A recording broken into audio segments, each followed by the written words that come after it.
Hey guys! So this week we're going to be talking about an artist that I really love, and his name is Keith Haring. So Keith Haring is an artist mostly known for his work in the 80s, born in 1958 and passed away in 1990. So before I get any more into this artist or what he does, what he's known for, I just have a quick video for you guys to watch. So just make sure you're paying attention because it's very helpful and it's going to teach you a lot about Haring, who he was, and what he is most known for.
All right, so hopefully that video was able to give you an idea of the types of things that Keith Haring was known for.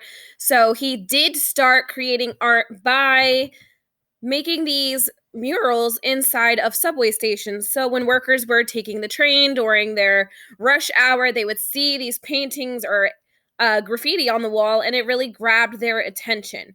So Keith Haring is known as a pop artist because I don't know if you caught that in the video, but it said that he was inspired by the graffiti that he would see around the city. And to him, that graffiti was more interesting than the artwork that he saw in museums. So he was known to be the subway artist because that's where people were seeing his artwork even before they knew who it was that was creating it. And he was very popular for his figures, such as this one down here.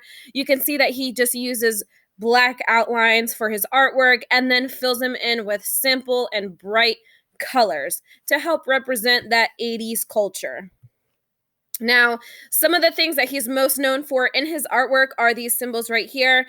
He usually has this radiating baby, which is a baby with these lines coming out, dogs, flying saucers, and dancing people. So the dancing people is what we're going to be paying attention to for this assignment because we are learning about a new art principle. So make sure you're listening. Our new art principle is movement. So movement is making part of your artwork appear as though it is moving.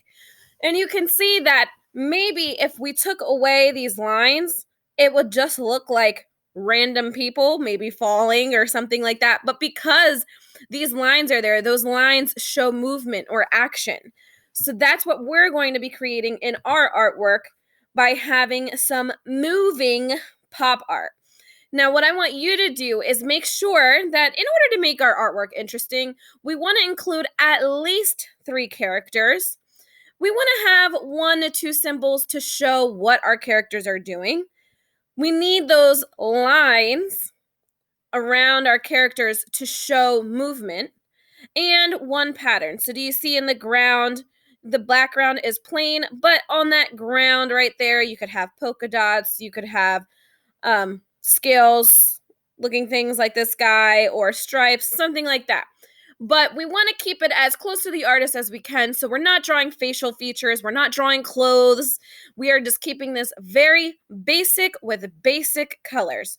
So go ahead back to the Google Classroom. You're going to open up the directions for your assignment and you can just follow step by step to create your artwork for the week. Don't forget that when you're finished, you need to go back into Google Classroom. When you go to turn in the assignment, there's a button that says add or create. You're going to click add, browse, and upload a photo of your artwork. See you then.